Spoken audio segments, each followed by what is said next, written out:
Welcome to With the First Pick, where we're going team by team to build a perfect 7-round mock draft. Who's on the clock today? We're breaking down the Miami Dolphins, their biggest needs, best fits, and sleeper picks that could make their draft.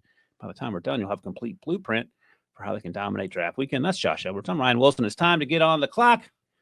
Let's build the perfect draft. Producer Claire, starting with pick 13, and the Dolphins have a ton of picks, Josh.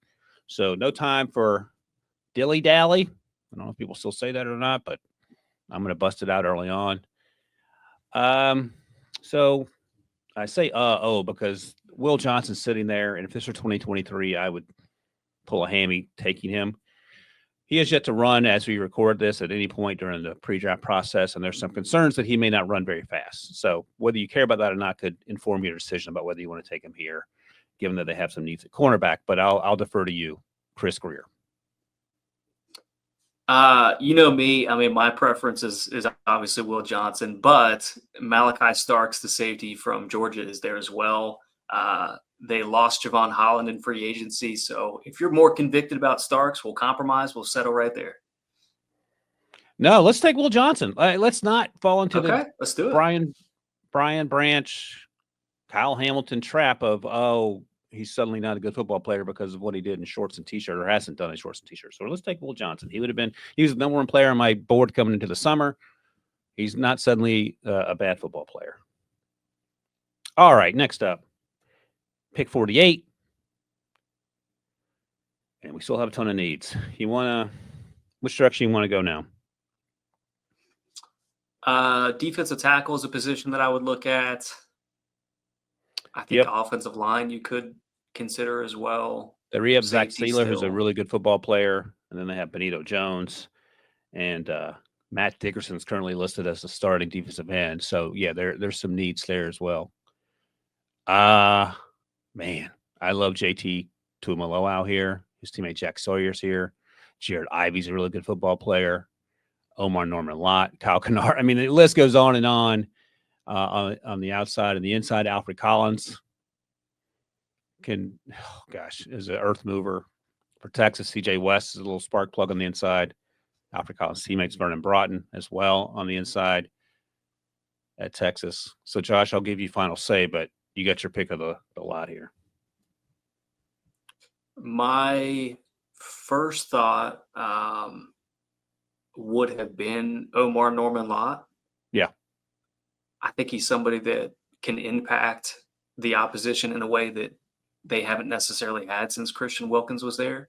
So I think that would be a good pick, assuming that everything off the field checks out. Let's do it. My comp for him was Braden Fisk, who should have been a first-round pick. Now, Omar was only 6'2" and 291. His arms are nearly 34 inches, though. He can ball. Don't overthink it. We're having a not overthinking a draft for the Dolphins. I'm sure that'll make Dolphins fans exceedingly happy. Pick 98. Your guy from William and Mary. Charles Grant is there. And this feels about the range he might go off the board. He has nearly 35-inch arms. He's only been playing football since junior year of high school, came into college at 240. He is arguably one of the best athletes at any position in this draft class. Just hasn't played a ton, and you're going to have to be patient with him, but he could be Teron Armstead special, who he would be backing up early in his career. How you feel about that? I think it's a good fit, too. I mean, he's athletic. It's a good scheme for him to be in. You don't necessarily have to play him immediately. As you talked about, he could be the Teron Armstead solution long-term. So, I mean, go ahead and take your William and Mary guy. Let's do it. All right. They signed Ashton Davis, and Effie Mellon-Fonwu at the safety position, so it's not a glaring need. I mean, you could draft another defensive back if you wanted, but you want to look at wide receiver, because I know we talk about Tyreek and Jalen Waddle all the time, but they didn't have to, but they signed Nick Westbrook-Akine to add depth, and after that, it's pretty wide open. Yeah, and I think you have to consider the token running back for them as well, similar to what we discussed with the 49ers, so that would be a consideration. Jalen Lane is a guy that from Virginia Tech, wide receiver, is somebody that has incredible yards after the catch capabilities. Makes a lot of sense for what they want to do on that offense. I know they already have some similar skill sets there, but maybe a little too rich for him at this point, but probably somebody to keep back of mind for them.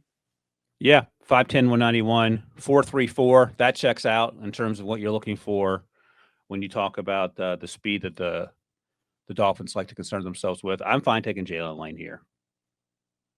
Okay. I mean, if you're fine taking him here, we'll do it. Yeah, no, let's do it. And it's funny, and this is going to anger some people. My comp for him was Malik Washington, who they drafted out of UVA as well. But I think he has a little more juice than Malik. Malik didn't run quite that fast. All right, let's see the running backs real quick, Claire. Oh, hold on. Don't even move there. Bashal Tootin feels like a guy. Yeah. I mean, it makes sense for them. Yeah, for sure. All right, so they drafted Jalen Lane, not Jalen Lane, excuse me. We just drafted Jalen Wright out of Tennessee last year, who was a sub 4.4 guy, I believe.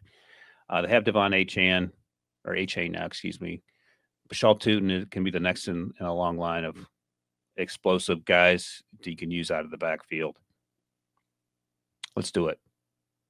And don't get bogged down in the names because this is a team that has 10 draft picks, so plenty of time to fill out some of those other needs. So Zach Wilson, they signed on a short-term deal to be Tua's backup. Quinn Ewers, to me, feels like a guy who could run that offense pretty well because he throws the ball short intermediate really well. He throws the deep ball well, too. He throws with touch well. The issue with him, sort of like Tua, is staying healthy.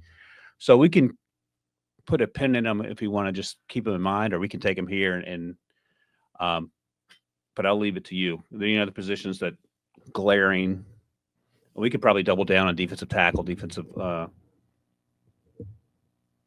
I'm just thinking about edge rush. Jalen Phillips is coming back. He's going to be healthy, so that's good. They have Chop Robinson, of course, but defensive tackle, it feels like they can continue to bolster that position.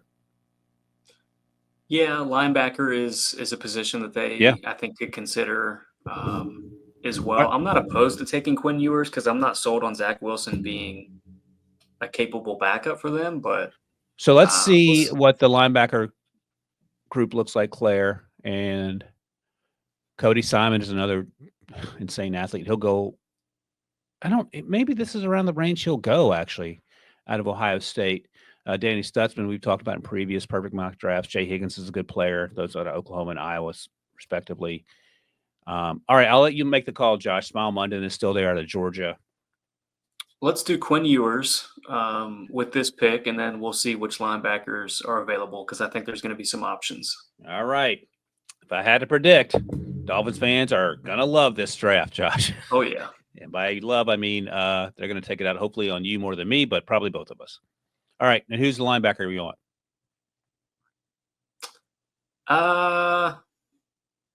Cody Simon. I feel like we don't talk about him enough. We don't. You know, the purpose of this also is to talk about some names that necessarily don't get as much conversation. So good to get him on the show. Smooth in his workout at the pro day, 36.5 vert, 4.59 40, and he plays with that sort of athleticism. And our buddy Rick Spielman, who spoke with him last fall during his visits to Columbus, told him in their meeting, said he's one of the smartest people he's ever. Like if he wanted to be a GM, he could probably do it like next week. He's that sort of smart. Wow. All right. Next up, this pick 224. It appears to be. We have 3 to go. Let's see here. So, man, they have like 5 tight ends on the roster. I mentioned that because I love CJ Dupree, but it's not a huge need, at least not in my mind. You might feel differently, Josh. Anything else stick out to you? Malachi Moore, excuse me, who's incredibly smart, not the high-end athlete of a Malachi Starks, but he's also an option if we're looking to bolster the secondary. Let's look at defensive line real quick, Claire, just to see if there are any guys still available that make sense in terms of double dipping and adding depth. Ty Robinson, Fadil Diggs, the edge rusher, Ethan Downs, Johnny Walker, the edge rusher, Howard Cross, the third, who's a fun player to watch. I wish he were a little bigger. Nazir Stackhouse is a guy that adds depth on the inside. Nash Hutmacher played next to Ty Robinson at Nebraska. Which direction are you thinking about, Josh?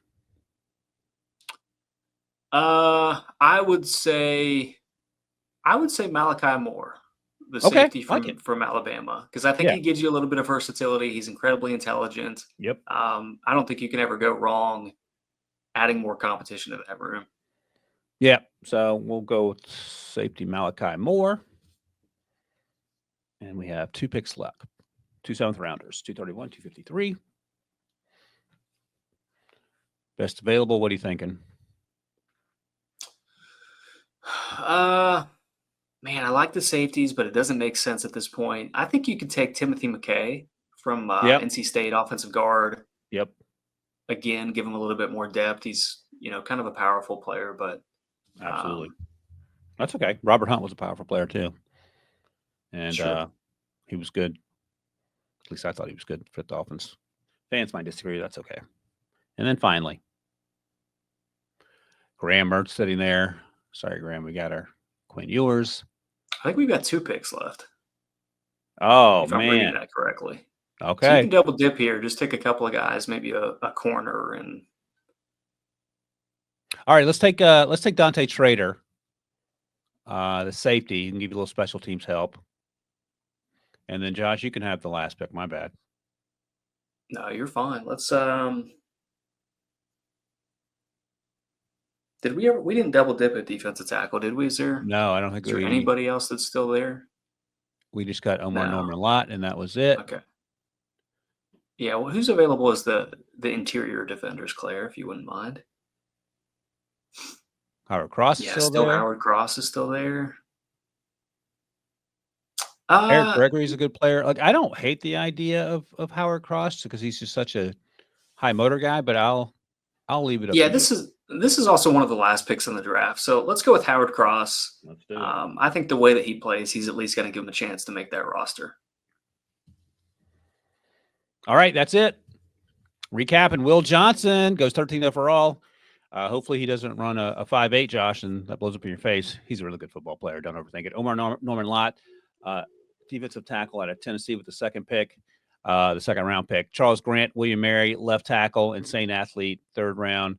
Jalen Lane gets some wide receiver help. Back-to-back tech picks with Jalen Lane and then Butchell Tootin, who ran in the 4.3s at the combine. Tua 2.0 and Quinn Ewers. That could make you happy or sad, depending on your perspective. Cody Simon, Ohio State linebacker, plays with a chip on his shoulder. Good football player, smart kid. Malachi Moore, also smart at Alabama. The safety, and then wraps things up with Timothy McKay, offensive lineman at NC State. Dante Trader, defensive back out of Maryland. And Howard Cross III, defensive lineman out of Notre Dame. That's it. That's it for the Miami Dolphins draft class. Make sure to subscribe to NFL and CBS on YouTube and download the With the First Pick podcast wherever you get your podcasts. And stay tuned for more perfect mock drafts because we're hitting all 32 teams.